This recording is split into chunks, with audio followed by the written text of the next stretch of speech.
disiplin dimaknai menjadi sesuatu yang dilakukan seseorang pada orang lain untuk mendapatkan kepatuhan. Kita cenderung menghubungkan kata disiplin dengan ketidaknyamanan, karena misalnya untuk menegakkan disiplin terkadang kita harus menegakkan aturan-aturan yang membuat orang yang mau melanggar itu menjadi tidak nyaman gitu ya.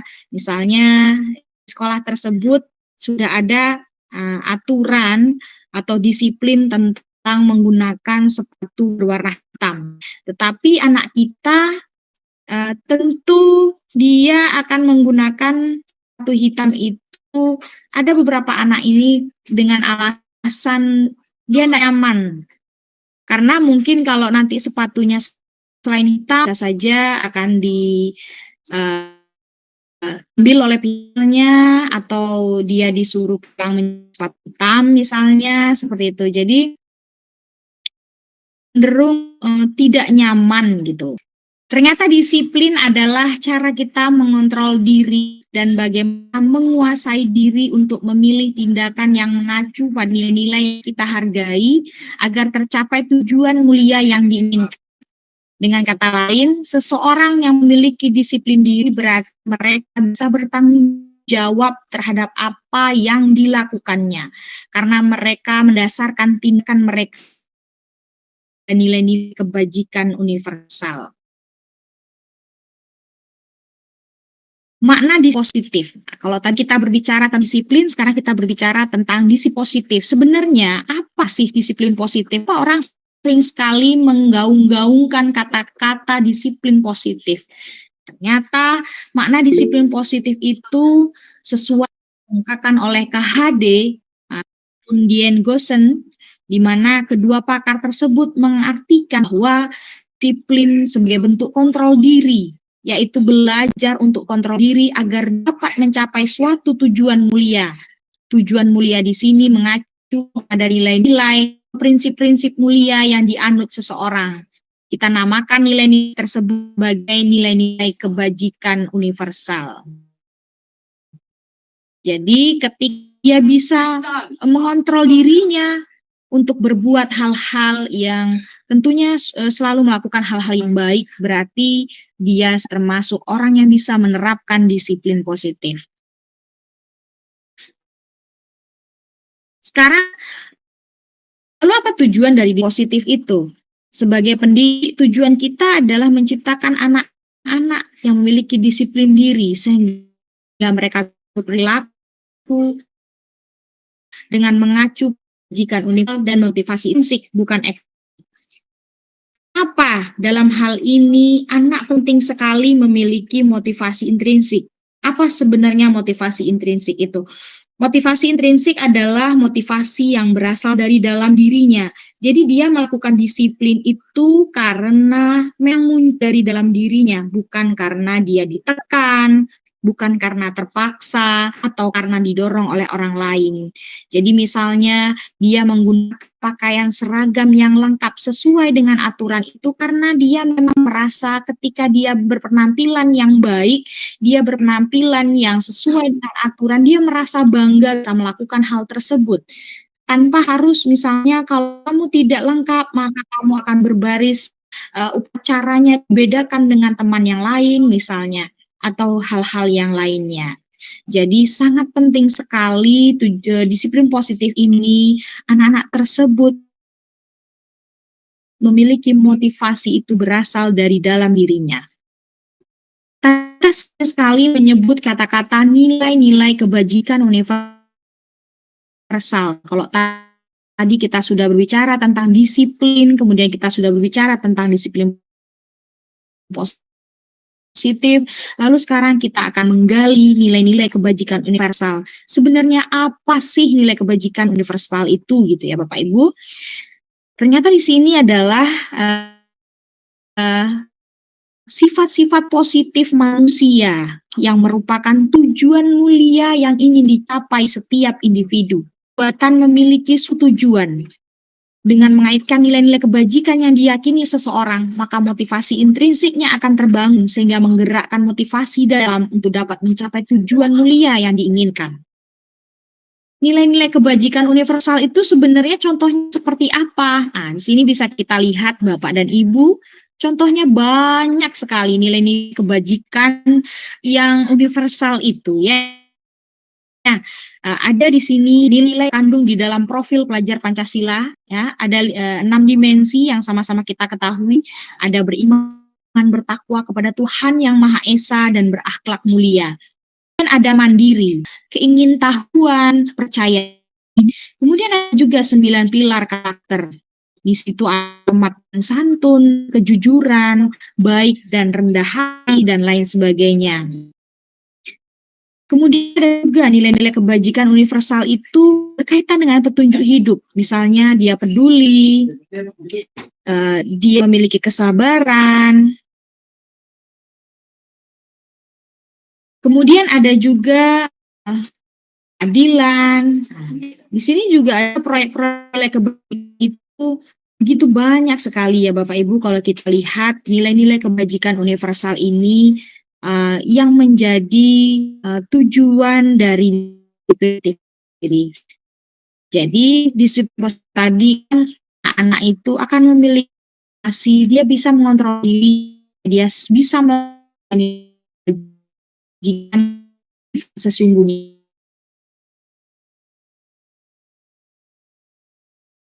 Akhirnya tentang teori motivasi hargaan restitusi.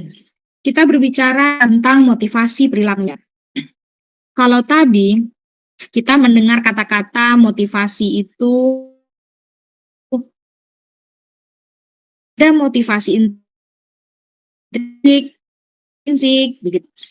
Kita akan mengkaji 3 motivasi perilaku manusia sesungguhnya. Yang pertama, manusia itu memiliki motivasi dari ketidaknyamanan atau hukuman. Jadi, ada motivasi misalnya anak itu kenapa dia berpakaian lengkap karena dia tidak ingin misalnya dihukum, sepatunya diambil, atau misalnya nanti disuruh pulang gitu ya. Nah, ada orang itu tipenya dia berperilaku karena termotivasi hukum, ada seperti itu.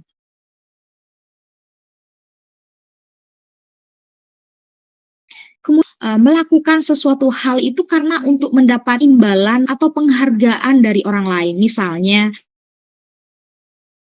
dia mau tunjuk tangan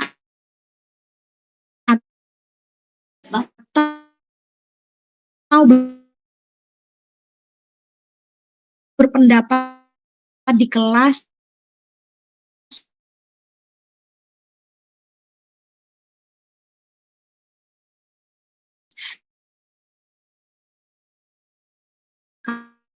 kalau misalnya gurunya pena atau hari itu gurunya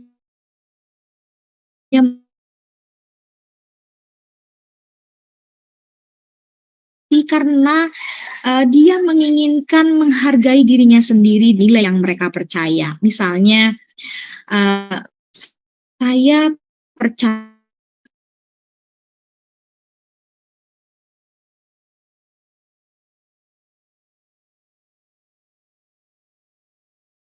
saya melakukan hal baik ini, saya merasa saya menghargai diri saya sendiri. Jadi dia melakukan hal tersebut itu karena dia merasa panggilan dari hatinya.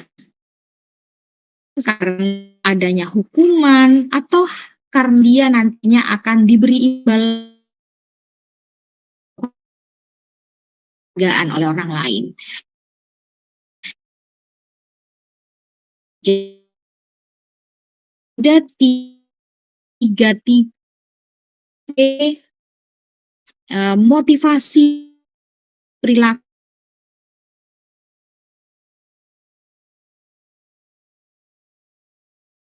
ya Bapak dan Ibu.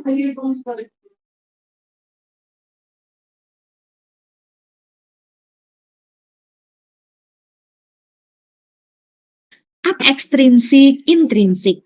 Mana saja yang termasuk motivasi ekstrinsik atau eksternal? Ternyata ketika seseorang murid melakukan sesuatu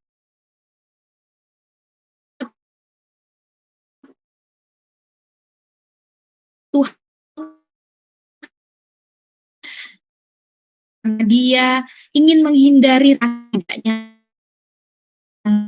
atau menghindari tidak dihukum atau bahkan dia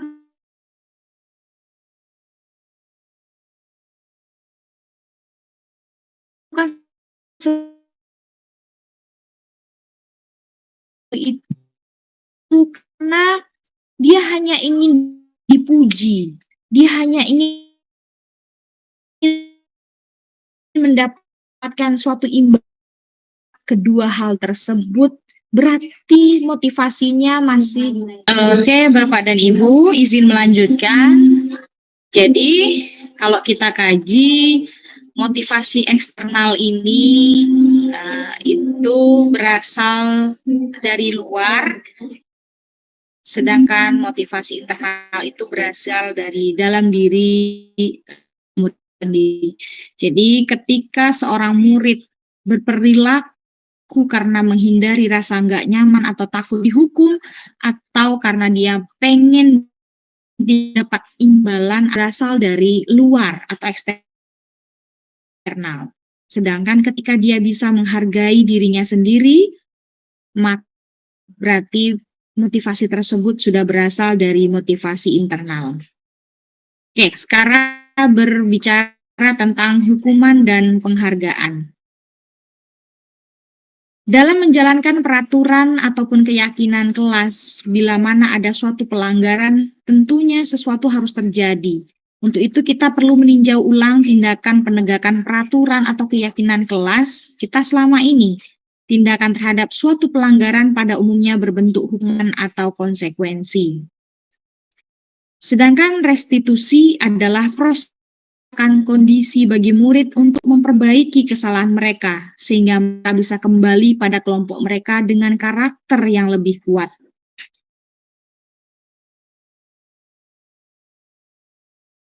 Oke, Bapak dan Ibu, kalau kita bedakan, sebenarnya hukuman, konsekuensi, dan restitusi itu ketiga hal yang berbeda. Jadi misalnya kalau hukuman itu karakteristiknya dia sesuatu yang menyakitkan harus terjadi.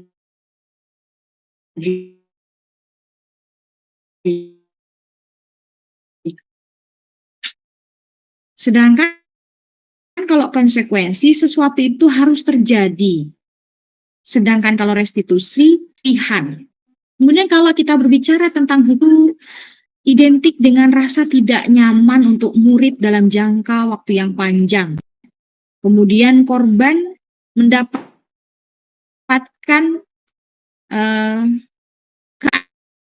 keadilan, sedangkan murid atau anak akan tersakiti. Kalau konsekuensi itu sesuatu harus terjadi, tidak nyaman untuk murid, tapi jangkanya pendek. Kalau hukuman jangkanya panjang, kemudian murid atau anak sedangkan kalau restitusi, mereka itu memilih sifatnya akan menguatkan murid dalam jangka waktu yang panjang, kemudian murid akan mendapatkan penguatan. Itu adalah perbedaan signifikan antara hukuman, konsekuensi, dan restitusi.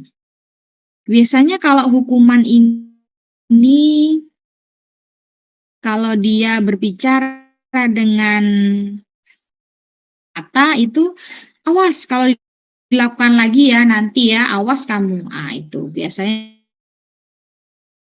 ciri-cirinya seperti itu. Kalau konsekuensi lakukan apa yang saya katakan.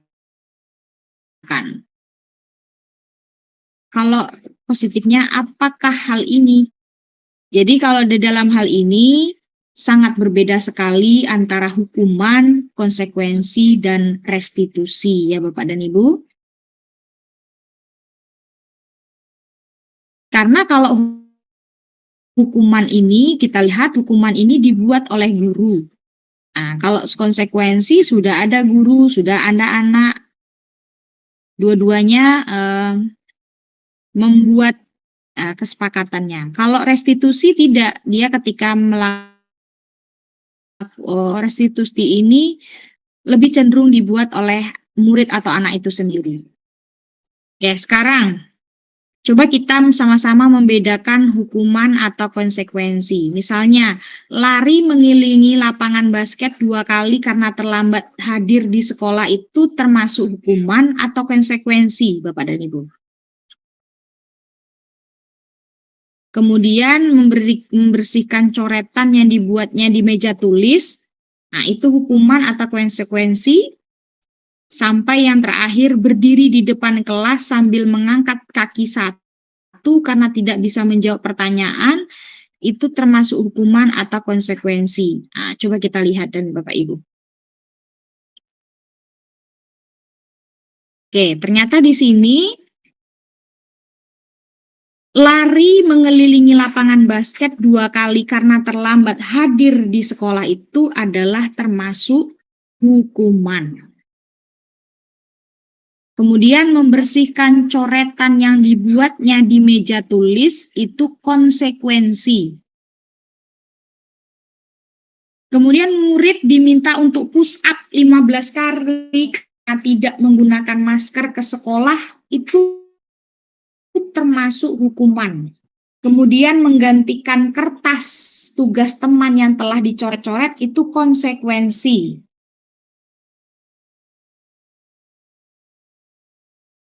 Berjemur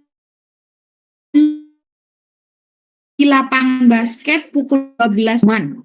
Kemudian murid diminta tidak beralas kaki sepanjang hari karena tidak menggunakan sepatu warna hitam sesuai peraturan sekolah. Nah, ini ternyata suatu hukuman. Kemudian berdiri di depan kelas sambil mengangkat kaki satu karena tidak bisa menjawab pertanyaan juga termasuk hukuman. Jadi kalau kita lihat, kita bisa menyimpulkan bahwa hukuman ini jauh sekali dari kesalahan yang dia lakukan. Tidak ada dampak baik gitu ya. Maksudnya kalau konsekuensi kita lihat misalnya karena dia sudah mencoret meja, kemudian konsekuensinya dia harus menghapus atau membersihkan coretan itu sampai bersih. Jadi ada kesinambungan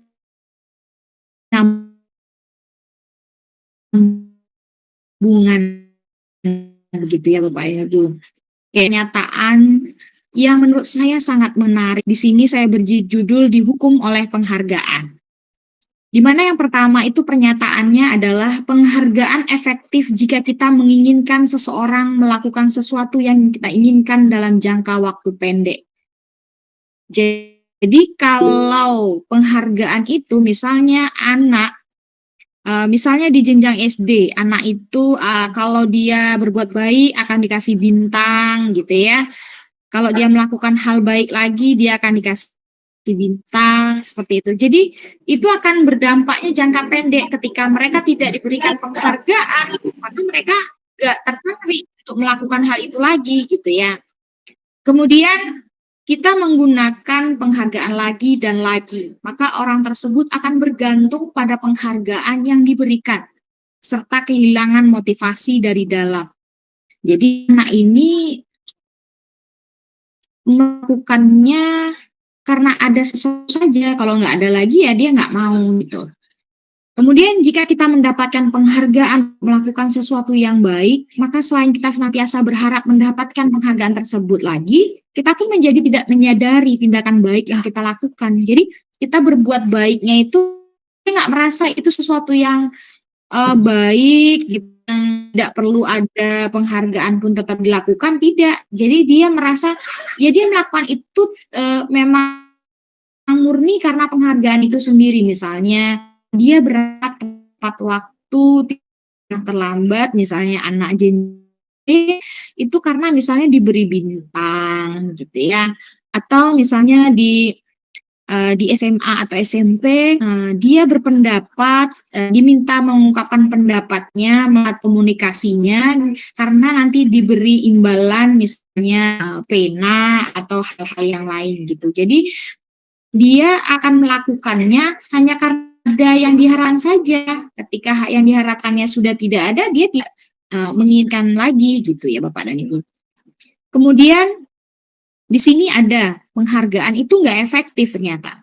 Suatu penghargaan adalah suatu benda atau kan dibuat dengan persyaratan. Hanya jika Anda melakukan hal ini, maka Anda mendapat penghargaan yang diinginkan. Intinya misalnya atau diberi reward sesuatu apa gitu sama gurunya. Ternyata ketika dia naik ke jenjang berikutnya tidak ada pemberian reward sama seperti yang dilakukan oleh guru sebelumnya, maka dia akan merasa sangat kecewa sekali dan dia akan membanding-bandingkan seperti itu. Dulu guru saya ada gitu. Jadi dia melakukan hal kebaikan itu tidak muncul dari dalam dirinya. Kemudian jika kita memberikan seseorang suatu penghargaan untuk melakukan sesuatu, maka kita harus terus-menerus memberikan penghargaan itu. Jika kita ingin orang tersebut meneruskan perilaku yang kita inginkan. Jadi ada sebuah kasus ya Bapak dan Ibu. Jadi anak-anak itu akan tertib di kelas ketika mereka akan baris dengan rapi ya, mereka akan tertib lah gitu ya Bapak. Gurunya tidak hadir.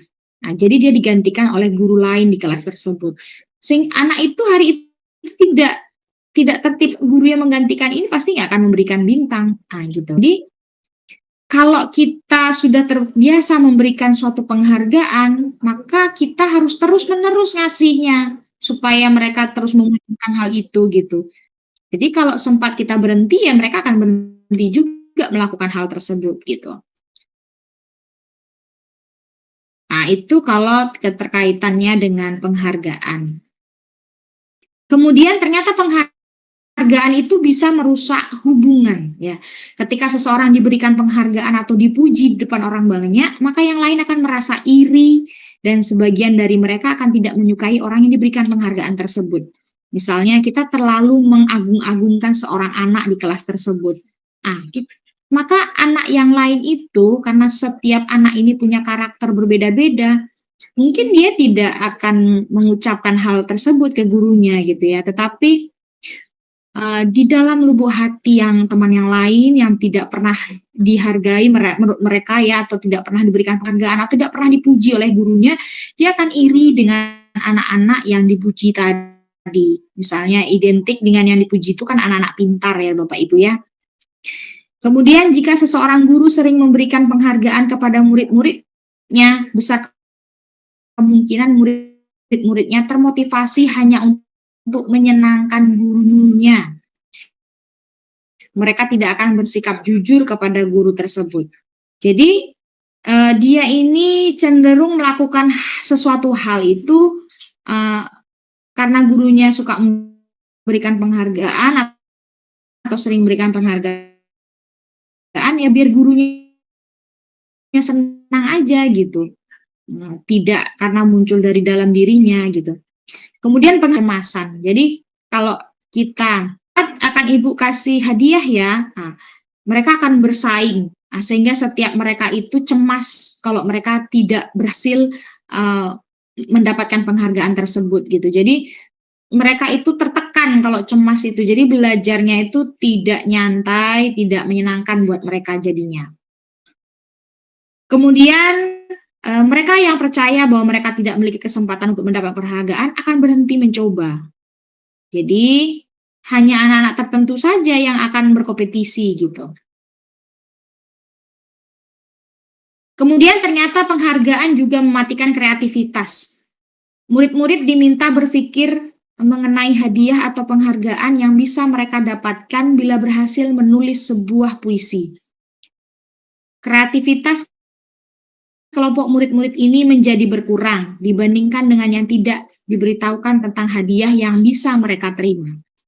Jadi ketika seseorang tersebut diiming-imingi oleh suatu penghargaan, maka dia tidak menulisnya itu tidak muncul dari dalam hati gitu ya. Kreativitasnya itu dimatikan. Nah, seperti itu. Kemudian penelitian menunjukkan bahwa pekerjaan seni atau sebuah penulisan cerita menjadi kurang kreatif bila dijanjikan sebuah hadiah atau penghargaan. Jadi begitu berbahayanya ya suatu penghargaan itu ternyata kalau kita tidak tepat menggunakannya. Kemudian ternyata penghargaan itu juga menghukum. Siapa yang dihukum? Ternyata penghargaan menghukum mereka yang tidak mendapatkan penghargaan.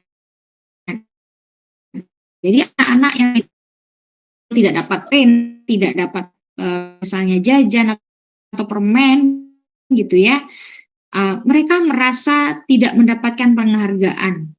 Kemudian memberikan penghargaan dan hukuman ada hal yang sama karena kedua mengendalikan perilaku seseorang. Jadi antara penghargaan dan hukuman itu ternyata sama-sama tidak baik gitu ya. Kemudian motivasi dalam diri. Nah, yang kita harapkan ya Bapak dan Ibu, kalau bisa seorang anak itu memang melakukan sesuatu itu berasal dari dalam dirinya. Oke, materi selanjutnya yaitu tentang keyakinan kelas. Sekarang mengapa keyakinan kelas, mengapa peraturan kelas saja gitu ya pertanyaannya. Ya. Untuk memahaminya mari kita diskusikan pernyataan bahwa kita memiliki peraturan tentang penggunaan helm pada saat mengendarai motor gitu ya. Sebenarnya apa sih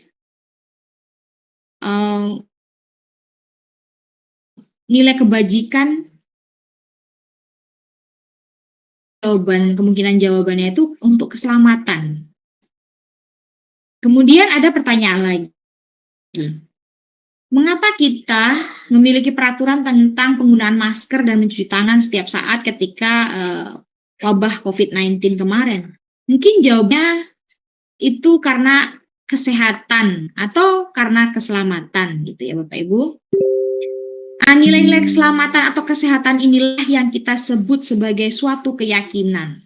Kalau kita kaitkan dengan contoh tadi, yaitu nilai-nilai kebajikan universal yang disepakati secara tersirat dan tersurat lepas dari jadi akan lebih memotivasi seseorang dari dalam gitu ya. Seseorang akan lebih tergerak dan bersemangat untuk menjalankan keyakinannya daripada hanya sekedar mengikuti serangkaian peraturan tertulis tanpa makna. Murid-murid pun demikian, mereka perlu mendengarkan dan memahami arti sesungguhnya tentang peraturan-peraturan yang diberikan. Apa nilai-nilai kebajikan di balik peraturan tersebut, apa tujuan utamanya, dan menjadi tidak tertarik atau takut sehingga hanya sekedar mengikuti serangkaian peraturan-peraturan yang mengatur mereka tanpa memahami tujuan mulianya. Sekarang, apa sih karakteristik dari pembentukan keyakinan sekolah atau keyakinan kelas? Atau istilahnya kita sering dengar dengan kesepakatan kelas. Jadi keyakinan kelas itu bersifat lebih abstrak daripada dan konkret. Kemudian keyakinan kelas berupa berupa pernyataan-pernyataan universal Pernyataan keyakinan kelas senantiasa dibuat kalimat positif, kemudian keyakinan kelas hendaknya tidak terlalu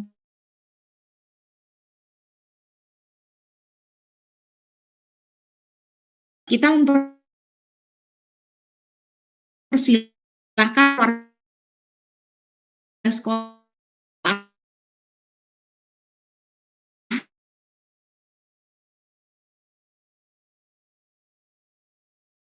atau murid-murid di kelas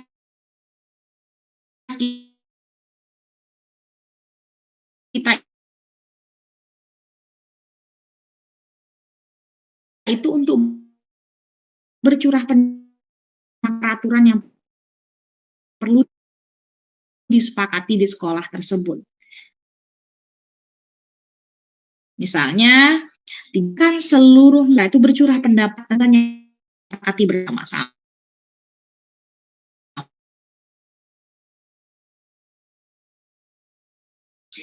Misalnya, harus pendapat dulu. Dia mencatat masuk dari para murid ini di papan tulis, ya, itu ditulis kemudian ditempel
Mohon maaf Bapak Ibu, sepertinya ada kendala. Bagaimana kalau kita buka sesi tanya jawab saja Bapak Ibu, agar kegiatan kita tidak terlalu lama menunggu uh, pemateri kita untuk perbaikan masalahnya.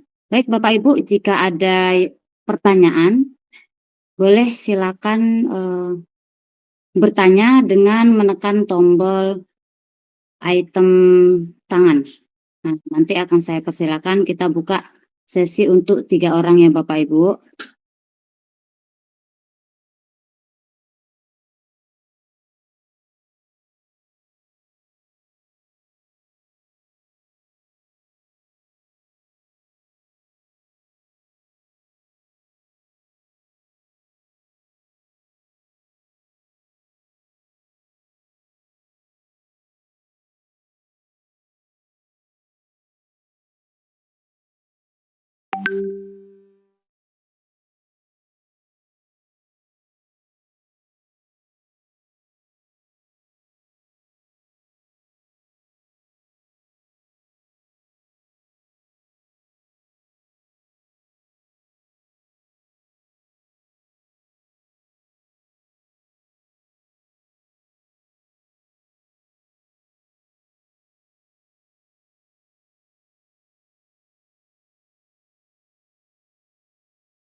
Hai Bapak Ibu, apakah ada yang bertanya seputar materi yang telah disampaikan, atau kalau apa di kolom chat saja Bapak Ibu pertanyaannya, nanti biar dibaca oleh pemateri kita. Silakan Bapak Ibu, kalau ada yang mau bertanya silakan.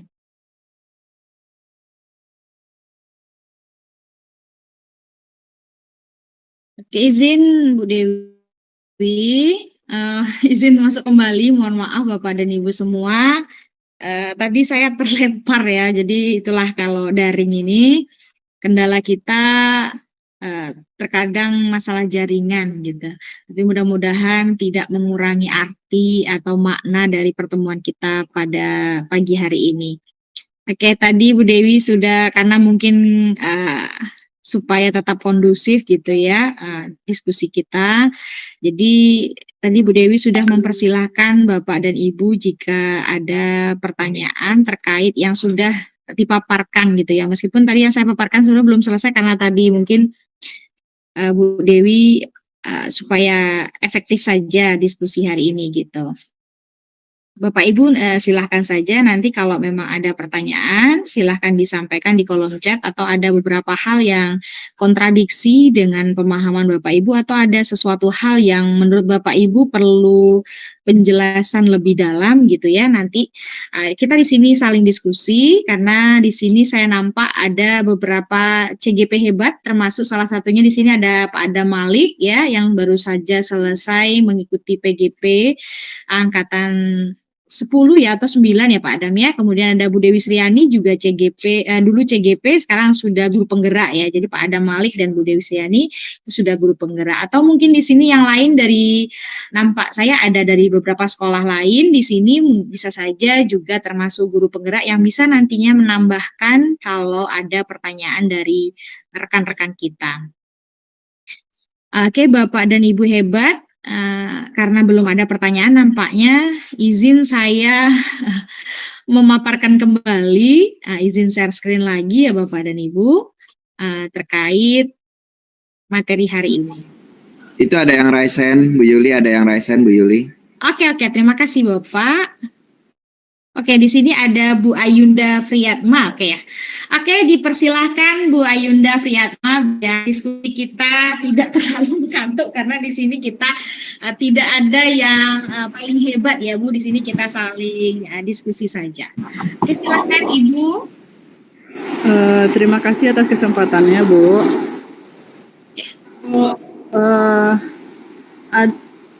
pada beberapa waktu yang lalu pernah saya dapati dalam kelas, saya bertemu dengan peserta didik itu yang mendongkol. Ya, dia diminta berdiri ke depan kelas untuk menuliskan tentang materi hari itu. Nah, tapi peserta didik itu tidak mau, malahan dia maksudnya dia itu tidak ingin berdiri ke depan, dia cuma mau duduk di belakang.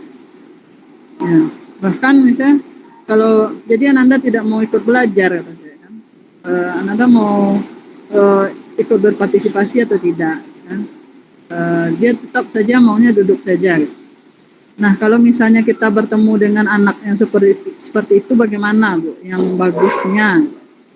Kadang kan kalau kita melihat anak yang seperti itu, dia menjawab perkataan kita, kan kita menjadi merasa diabaikan, merasa bagaimana itu tidak dihargai gitu. Kadang kan kita terkadang bisa membuat emosi kita itu naik gitu.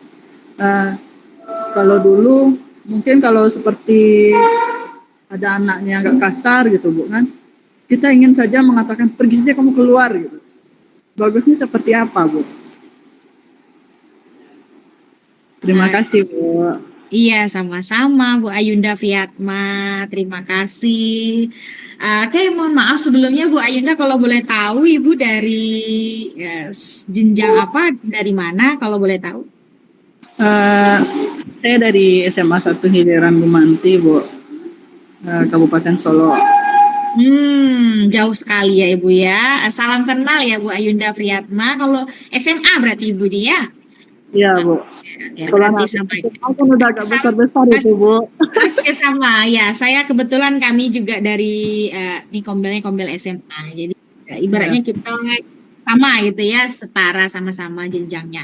Oke, izin menanggapi ya Ibu, nanti ada juga kita mintakan tambahan dari rekan-rekan yang lain, termasuk ada Pak Adam dan Ibu Dewi Sriani, dan lain nanti dimohon memberikan tambahan. Izin sebelumnya Bu Ayunda Friyatma, jadi anak tadi tuh permasalahannya anak mendongkol ya. Ibu, kalau boleh tahu Ibu mapelnya apa nih ya Bu? Mapel biologi, Bu. Biologi itu biasanya mapel yang kita sama-sama tahu itu kami Bu ya, untuk mapel moving itu terbanyak Bu. Iya, tapi masalahnya kadang di kelas 10, Bu. Kalau kelas 10 itu kan anak dari dia. Iya. Jadi sebenarnya biologi itu kalau di sekolah kami adalah mapel yang memang diincar oleh anak-anak gitu ya. Begitu luar biasanya mapel biologi ini, saya mengakui sekali, bahkan matematik tidak bisa bersaing ya untuk mencari anak moving di kelas 11 dan 12 itu jauh sekali, tidak bisa. Tadi permasalahannya anak ini Ibu minta menuliskan sesuatu materi ya ke depan, tetapi anak ini mendongkol dan pada akhirnya anak ini nggak berhasil maju ke depan ya Bu. Ibu tidak berhasil membuat mereka maju ke depan gitu ya Bapak Ibu ya. Oke. Izin mendakapi Ibu, kalau masalah seperti ini, alangkah baiknya ketika di awal pembelajaran itu antara ibu dan anak itu membuat suatu kesepakatan kelas dulu terlebih dahulu, itu sebaiknya. Atau karena misalnya ibu baru tahu sekarang, ibu juga tidak masalah membuatnya mulai dari sekarang gitu ya. Ibu buat kesepakatan antara ibu dengan anak-anak gitu. Minta mereka mencurahkan dulu dari mereka, termasuk permasalahan yang muncul-muncul seperti ini, Bu, gitu. Kemudian apa langkah-langkahnya dari kesepakatan tersebut jika mereka itu nantinya melanggar, gitu. Istilahnya ada konsekuensinya gitu ya. Jadi dibuatlah kesepakatan dulu antara ibu dengan anak-anak. Jadi misalnya kalau mereka ini nanti tidak aktif ya, atau di kesempatan kelas itu misalnya mereka harus aktif, ayo dong anak-anak kita aktif. Mungkin itu salah satunya. Kemudian ada cara lain Ibu, misalnya dengan anak-anak ini kan Pak saya sekarang lagi suka-sukanya dengan berhubungan dengan media yang inovasi gitu Bu. Maksudnya ciptakanlah pembelajaran itu yang menyenangkan gitu Bu. Jangan mereka ini merasa terbeban. Maksudnya Ibu bagaimana Ibu di dalam kelas misalnya menciptakan game, ice breaking atau pembelajaran berbasis bermain gitu misalnya ular tangga atau susun kata, itu banyak sekali aplikasi-aplikasi yang bisa kita gunakan di kelas Ibu gitu. Jadi terkadang dengan hal demikian mereka itu punya keinginan sendiri untuk ikut gitu. Jadi pokoknya coba Ibu ciptakan dulu pembelajaran di kelas Ibu itu pembelajaran yang inovasi, yang menyenangkan, yang memang cocok sama dunia mereka gitu Bu. Coba sekarang kalau misalnya zaman sekarang kita masih ceramah gitu ya Ibu ya, bukannya ceramah nggak boleh, tetapi maksudnya karena anak-anak zaman sekarang kita sama tahu gitu kan Bu, zaman milenial itu mereka tuh lebih suka yang dekat dengan dunianya gitu. Jadi mereka akan tertarik misalnya kalau kita ngadain kuisis misalnya atau kita ngadain pembelajaran itu yang berbasis game gitu ya. Jadi buat mereka tertarik aja dulu gitu Bu. Jangan mereka itu merasa di kelas itu beban gitu, tertekan gitu Bu. Jadi mungkin caranya kalau Ibu biar lebih banyak atau kaya inovasi, Ibu bisa mengunjungi PMM itu Bu, atau berkarya atau di berbagai praktik baik, atau di TikTok, di YouTube itu banyak sekali Bu tutorial cara mengadakan pembelajaran yang menyenangkan. Ibu boleh coba misalnya berbasis ular tangga Ibu, misalnya salah satunya. Itu saya yakin pasti di kelas Ibu itu akan antusias, riuh gitu Ibu. Jadi kalau untuk menghadapi anak-anak yang tersebut, kalau saya lebih kita memperbaiki saja Bu caranya, karena kalau nanti Ibu terbawa emosi ya kan, payah, bisa saja kita nanti malah jadi sakit Ibu gitu. Kan mereka aja nggak terlalu dipikirkan gitu kan, maksudnya dia berbuat itu aja nggak terlalu dipikir-pikirin gitu Bu. Nggak terlalu dijadikan suatu apa gitu sama dia, ngerasa nggak yang penting gitu, tapi kita ngerasa apa gitu jadinya kan nggak enak, jadi kepikiran gitu Bu. Jadi kalau yang sudah berlalu, kalau menurut saya Ibu ya biar sajalah, kan sudah lewat. Maksudnya gimana ke depannya Ibu seperti itu Ibu. Jadi ice breaking saja Ibu. Saya mencobakan di kelas cuman dengan ice breaking gitu ya. Terus kalau belajar saya keliling ke kelas itu, saya kelilingi anak itu, saya ajak ngobrol. Pokoknya kita buat mereka itu enjoy gitu Ibu. Anak-anak yang awalnya dulu sama saya di kelas sebelumnya itu hanya kerjaannya tidur, masih untung Ibu itu anaknya terbangun gitu kan. Kalau anak Ibu gak mau maju ke depan berarti anaknya terbangun. Anak saya ini tertidur Bu. Jadi tertidur. Tapi ketika sekarang saya cuma menerapkan hal-hal yang sepele, sederhana, misalnya kayak cuma ice breaking gitu ya Bu, atau bermain game atau apalah tipenya, dia mau gitu Bu. Bahkan saya sebenarnya supaya dia jangan tidur saja saya sudah bersyukur, ternyata dia malah mau gitu Bu. Apalagi saya matematik nih ya Bu ya, kami matematik. Jadi saya sangat bersyukur sekali gitu, dengan hanya melakukan beberapa gebrakan kecil mereka sudah jauh perkembangannya menurut saya, seperti itu Ibu. Mungkin ini tanggapan dari saya Ibu. Di sini saya mintakan ke Pak Adam Malik, boleh menambahkan Bapak? Baik, Bu Yuli, makasih atas kesempatan yang diberikan ya. Jadi ini terkait dengan bagaimana cara kita menanggapi atau menghadapi siswa gitu ya. Di saat misalnya kita suruh dia, habis itu dia tidak mau, atau misalnya di saat kita menunjuk dia untuk tampil ke depan, ada yang melawan atau diam, yang intinya kita tidak tahu apa yang sedang mereka alami atau yang sedang mereka hadapi gitu ya.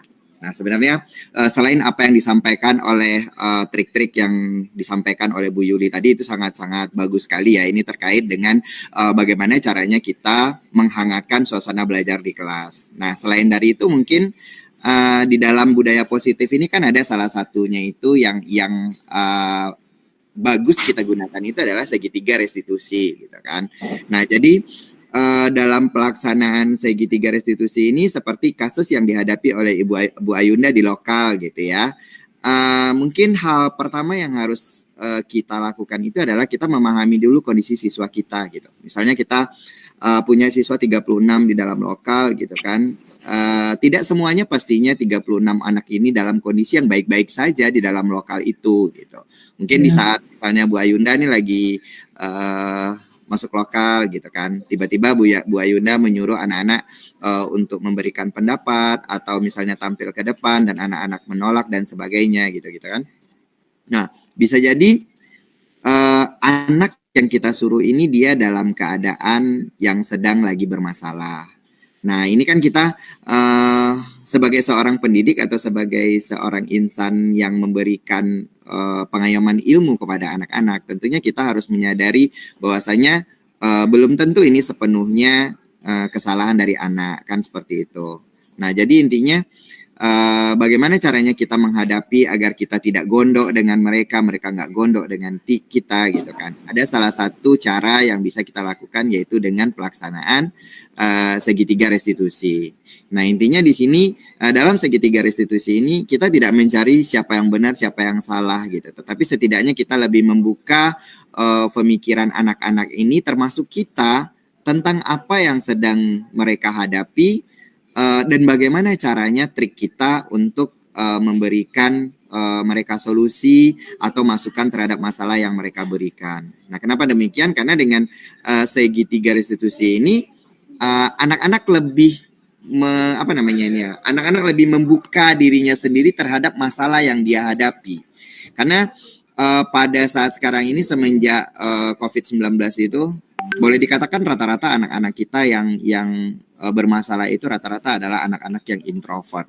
Nah, anak-anak introvert ini rata-rata mereka sebenarnya mempunyai IQ yang bagus, mempunyai pemahaman yang bagus, tetapi mereka tidak mau mengungkapkan apa yang mereka miliki gitu, karena mereka terfokus terhadap dirinya sendiri gitu. Jadi terkadang kita ngomong pun bagi mereka mungkin bagi kita tersinggung gitu, bagi mereka oh saya biasa aja gitu, saya sebenarnya nggak ada bikin masalah dan sebagainya. Nah, sementara kita sebagai gurunya sudah merasa tersinggung dan sebagainya gitu. Nah jadi ini mungkin cara atau trik kita menghadapi anak-anak yang seperti ini sehingga mereka setelah kita melakukan segitiga restitusi ini mereka bisa nyaman kembali, mau kembali belajar dengan kita, dan mereka merasa bahwasanya dengan keberadaan diri mereka di lokal itu mereka merasa lebih dihargai dan dibutuhkan. Mungkin itu Bu Yuli sedikit tambahan ya, selain dari apa yang Bu Yuli sampaikan tadi, segitiga restitusi sebagai salah satu solusi untuk menghadapi anak-anak yang bermasalah. Mungkin itu Bu Yuli. Makasih Bu Ayunda. Assalamualaikum. Terima kasih Pak. Assalamualaikum warahmatullahi wabarakatuh. Oke, terima kasih luar biasa sih masukan atau tambah Bapak guru penggerak kita ini ya Ibu dari SMA 1 Ananduo, Pak Adam Malik Damanik, SPD MPDE. Oke, apakah dari Bapak Ibu dan yang lain ada yang ingin menambahkan? Kita kembalikan ke Bu Ayunda. Bagaimana Ibu, tanggapan Ibu setelah dijawab atau ditanggapi oleh saya dan Pak Adam? Ya, terima kasih Bu Yuli dan Pak Adam. Sangat benar sekali ya apa yang Bapak Ibu sampaikan. Mungkin memang kadang kita sebagai guru juga kadang lupa gitu kan, refleksi diri kita.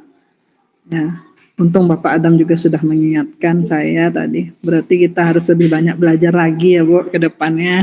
Iya, Terima benar kasih sekali Bu Bapak. Ayunda. Iya, terima kasih sekali lagi Bu Ayunda yang sudah berkontribusi memberikan pertanyaan, karena kalau kita berdiskusi itu lebih hidup saja suasana ya Bapak Adam. Iya. Bu Ayunda ya. Oke, kalau Bu Ayunda apakah ada permasalahan yang lain, disilahkan, karena pasti kita sebagai seorang guru itu banyak sekali ya permasalahan yang kita hadapi gitu, karena setiap kita pasti punya cerita. Apalagi Bu Ayunda atau guru yang lain sudah misalnya mengabdi di sekolah tersebut sudah puluhan tahun. Nah, sedangkan sebulan 2 bulan saja itu sudah banyak sekali Ceritanya Bu.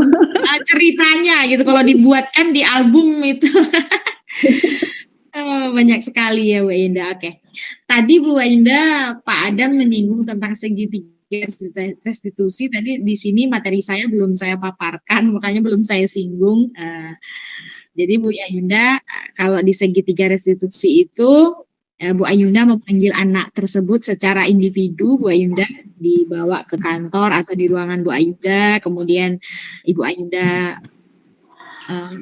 nyaman cerita, pasti dia punya alasan melakukan hal tersebut, ya kan, dia cerita tuh kenapa sih nak, kok kamu kayak gini. Jadi buat mereka itu ibaratnya curhat gitu ya, mengeluarkan keluh kesahnya apa yang dia rasakan. Kan kita sebagai guru ini lebih cenderung sekarang nampaknya maunya dipahami tanpa mau memahami, kan seperti itu ya Bu. Jadi saatnya lah sekarang kita merubah paradigma kita, karena sejatinya itu kitalah yang harus memahami anak-anak kita gitu, bukan sebaliknya gitu. Jadi kalau kita mau mereka paham dengan materi kita ya, atau mereka mau senang belajar dengan kita, ya memang kita lah yang menciptakan pembelajaran tersebut menjadi menyenangkan. Jadi tadi yang disampaikan Pak Adam, segitiga restitusi, Ibu panggil anak tersebut ke ruangan Ibu, kemudian Ibu bicara dari hati ke hati gitu ya, tentang segitiga restitusi. Nah, di sini ada ya segitiga restitusi itu materinya di bagian terakhir, saya singgung sedikit biar Ibu kebayang nanti ngelakuinnya gimana. Nah, jadi di sini segitiga restitusi itu ada 3 tahapan Ibu. Ada 3 tahapan. Yang pertama namanya menstabilkan identitas. Stabilkan identitas ya di bagian bawah, kemudian validasi tindakan yang salah, baru yang terakhir menanyakan keyakinan. Kalau dibawakan ke prosesnya seperti ini Bu kira-kira. Jadi setelah Ibu panggil dia, kemudian Ibu tanyakan, kita ngobrol santai aja dulu misalnya, tidak langsung ke tutup poin permasalahannya gitu kan, kayak nanya kabar apa gitu. Pokoknya buat dia nyaman, rileks dulu, kemudian sampai kita sampaikan bahwa berbuat salah itu nggak apa-apa, nah itu biasa gitu ya, karena nggak ada juga manusia ini yang sempurna. Ibu juga pernah dulu lakuin itu misalnya, seperti itu. Ini kata-kata yang bisa dimunculkan di bagian menstabilkan identitas. Kita bisa menyelesaikan ini gitu ya. Kemudian kamu berhak merasa begitu kalau misalnya kamu tuh nggak nyaman misalnya di kelas. Pokoknya ini adalah referensi kata-kata. Tapi kalau Ibu bisa membuat kata-kata yang lain daripada ini, yang tujuannya membuat dia rileks, bisa menceritakan nantinya apa yang dia rasakan, itu tidak masalah. Kemudian ada bagian validasi tindakan yang salah. Nah, di sini Ibu mulai menggali ya. Nah, sebenarnya kamu ngelakuin itu tuh karena apa sih misalnya? Atau kamu pasti punya alasan kan kenapa kamu lakuin itu? Kenapa sih kamu nggak mau kalau Ibu suruh nulis gitu? Jadi kita buat dia mekan gitu apa yang dia rasakannya gitu. Kemudian di bagian terakhir meyakinkan, menanyakan yakinnya. Ini yang kelas itu misalnya harus aktifkan buat di awal gitu Ibu. Nah, jadi kalau sekarang Ibu udah nggak awal lagi, ya nggak apa-apa itu. Dia lebih baik, misalnya baru tahu sekarang, ya buat sekarang gitu Bu. Jadi kalau mereka mulai melenceng dari yang kita harapkan, ingatkan dia dengan kesepakatan itu. Terus di bagian ini pentingnya kita itu menggali anak-anak ini bisa menyelesaikan permasalahan dari dirinya sendiri. Gitu. Misalnya misalnya ini ada anak kasusnya terlambat misalnya. Nah, jadi tadi kan setelah kita gali dia kan di bagian 1 dan 2 dia udah cerita nih, kenapa terlambat tadi malam nonton game Bu, main game gitu kan. Kemudian bangunnya kesiangan gitu. Nah, kita tanyakan di bagian menanyakan keyakinan ini, kira-kira ke depannya apakah kamu mau kayak gini terus nih? Terus dia jawab misalnya enggak. Lu gimana supaya enggak gini terus misalnya supaya kamu bisa lebih baik ke depan. Dia bakal bilang misalnya aku apalah Bu akan kurang rutin lah main gamenya nanti aku atau aku mama aku aku Bu kan di situ pokoknya setidaknya kita tuh di dalam melakukan segitiga restitusi ini kita jadi mengetahui bahwa ternyata anak itu punya alasan gitu kemudian dari situ anak tersebut juga bisa belajar dari kesalahan yang dia lakukan. Sehingga kalau kita menghadap langsung kan dia jadi nggak nyaman kalau melakukan kesalahan lagi gitu. Jadi dia merasa diperhatikan, merasa dihargai, merasa dia udah tahu nih bahwa saya punya permasalahan ini. Ya, seperti itu. Ini ya Bu Andunda yang disebutkan. Saya Bu Anda sudah paham sekali tadi, teman di sini karena belum saya bahas, jadi saya munculkan. Oke, Bapak Adam, apakah teman kita lagi nampaknya yang raise hand atau belum sih kayaknya ini nggak tahu. Coba kita cek dulu ya di kolom chat. Nggak ada. Oke. Ada aman Bu Yuli. Aman. Oke kita. Gimana Bu ini mau dilanjutkan ke materinya? Oh ya boleh. Apakah di layar saya masih muncul ya Bu Dewi ya? Sudah muncul. Sudah muncul. Oke, sekarang Bu Ayunda dan Bapak Ibu yang lain di sini kita sudah sering mendengar kata-kata keyakinan sekolah atau keyakinan atau kesepakatan kelas gitu ya. Sebenarnya gimana Bu? Tadi saya sudah memaparkan ya. Jadi silakan buat kesepakatan kelas yang dimulai dengan meminta curah dengan anak-anak tersebut. Dengan kesepakatan.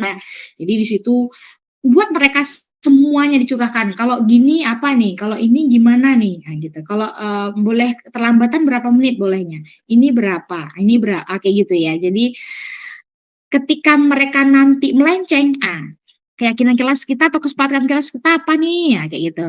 Kemudian setelah kita selesai melakukan curah pendapat, bisa langsung ditulis di papan tulis, bisa juga misalnya Ibu tulis di sticky note ya, Bapak Ibu tulis di sticky note, kemudian ditempelkan di papan tulis. Setelah itu kalau seandainya kalimat-kalimat itu berbatif ya, jangan terlambat. Berarti kalimat positif, misalnya datanglah tepat waktu. Nah, seperti itu. Misalnya jangan berkata kotor, tapi berubah menjadi berkata sopan, santun, misalnya seperti itu. Kemudian ditinjau kembali daftar curah pendapat yang sudah dicatat di bagian-bagian mana saja yang memang bisa akan disepakati menjadi kesepakatan kelas. Nanti di akhirnya dilekatkanlah di dinding kelas atau di tempat yang mudah dilihat. Kalau memang kita seorang wali kelas, tetapi kalau kita hanya seorang guru mapel, itu mungkin bisa kita tulis atau kita catat di buku kita. Nanti kita sebutkan kali apa-apa aja gitu ya.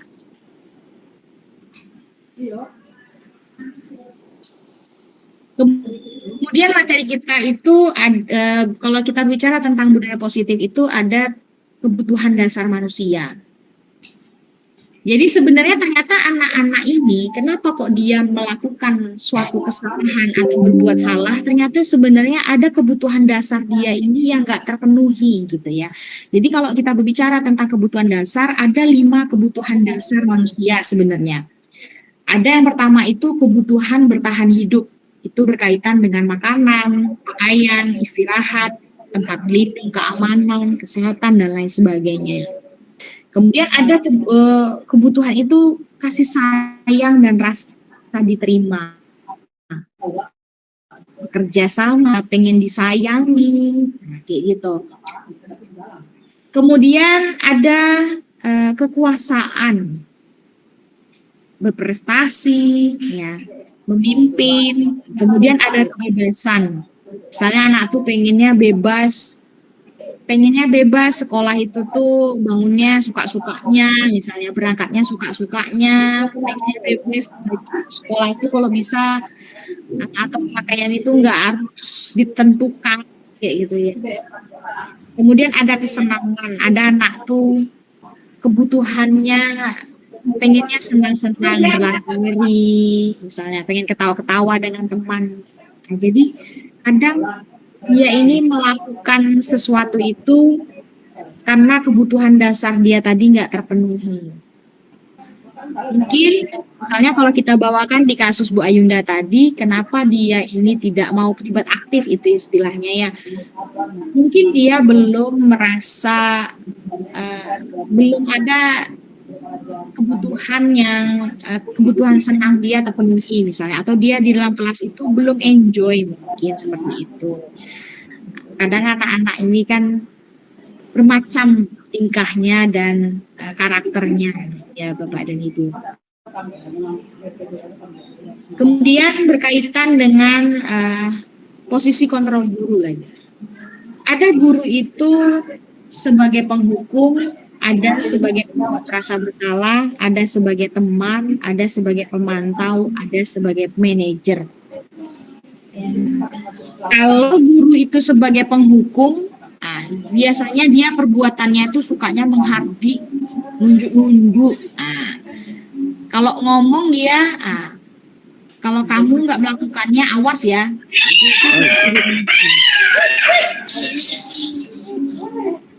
Kemudian ada pembuat merasa bersalah.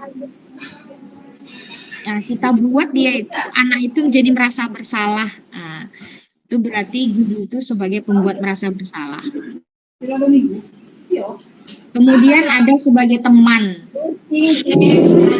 mantau, ada sebagai manajer. Nah, dalam hal ini yang paling baik itu sebaiknya guru sebagai manajer. Jadi ketika mereka melakukan kesalahan, anak itu bisa mengungkapkan sendiri kesalahannya, kemudian bisa mengungkapkan alasannya, dan bisa memperbaiki sendiri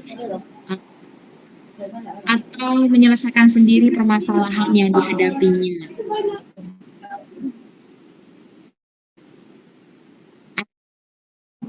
Ya, demikian Bapak Ibu, nampaknya materi kita sudah sampai di sekian, terima kasih ya. Kita isi kegiatan kita selanjutnya dengan diskusi ya Bapak dan Ibu.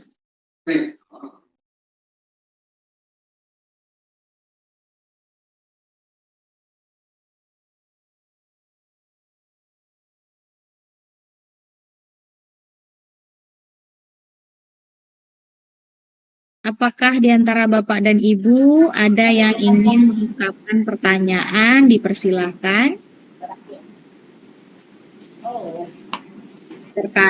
Baik Bu Yuli. Oke, baiklah, penyampaian materi lanjutannya sudah selesai. Bapak Ibu, jika masih ada yang belum paham atau ada pertanyaan yang perlu kita diskusikan, saya persilahkan, boleh di kolom chat, boleh juga di sini. Resen ya Bu Dewi ya. Oke. Iya, resen, silakan Bapak Ibu, kalau ada pertanyaan dipersilakan.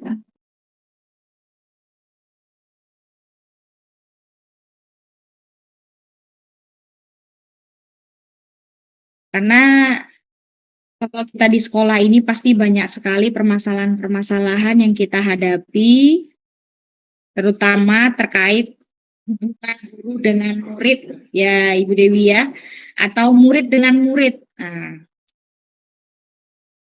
kadang murid dengan murid saja mereka mau berselisih gitu. Nah, itu kalau permasalahan murid dengan murid biasanya itu berhubungan dengan perundungan misalnya, atau kurangnya ada harga menghargai di antara mereka gitu, masih suka membuli misalnya. Kalau permasalahan guru dengan murid itu biasanya misalnya terkait dengan pembelajaran, masih ada anak yang suka alfa, masih ada anak yang nggak mau terlibat dalam pembelajaran, acuh nggak acuh, disuruh ngerjain PR nggak mau. Nah, nanti di kelas misalnya kerjaannya tidur gitu ya. Silakan Bapak dan Ibu, masih ada yang ingin didiskusikan, karena disinilah tempat atau wadah kita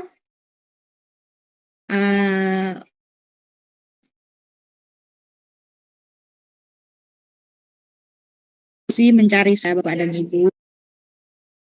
Oke, Bapak dan diingatkan kembali bahwa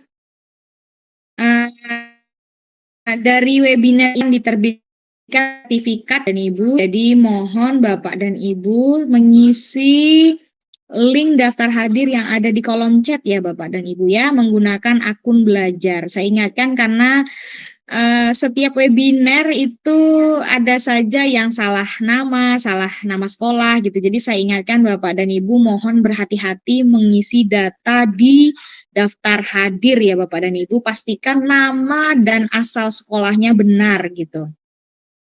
Kemudian nanti akan dikirimkan di link Google Drive yang kami sematkan nanti di grup Kombel Sekolah. Bu Yuli sepertinya tidak ada pertanyaan ya Bu Dewi ya? Iya, sepertinya sudah sangat memahami sekali nampaknya ya Bu ya. Silakan Bu Dewi. Nampaknya teman-teman sudah banyak yang bergabung nampak saya di grup ini. Mungkin bisa kita tutup Bu Dewi. Silakan Bu Dewi. Oke. Baik, terima kasih Bu Yuli atas penyampaian materinya. Karena kita akan belajar dan terus belajar tentunya Bu ya.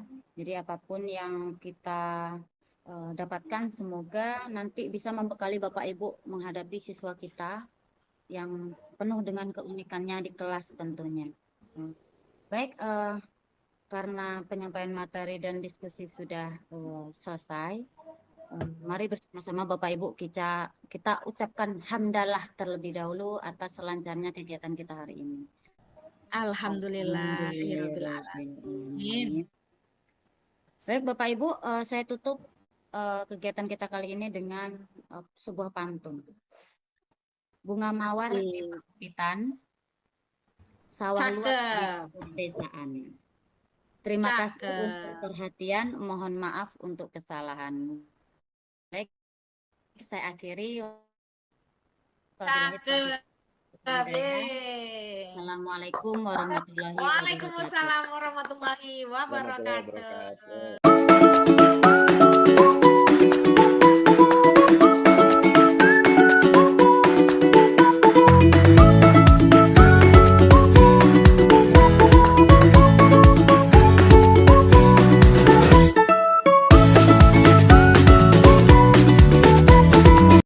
Assalamualaikum warahmatullahi wabarakatuh. Perkenalkan, nama saya Feza Zahra. Saya adalah murid dari Ibu Yuli Lestari. Perasaan saya saat ini sangat senang sekali karena kami sudah membuat keyakinan kelas bersama Bu Yuli.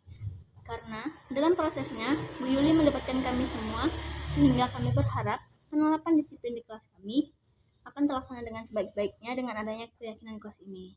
Baiklah, sekian dari saya. Assalamualaikum warahmatullahi wabarakatuh.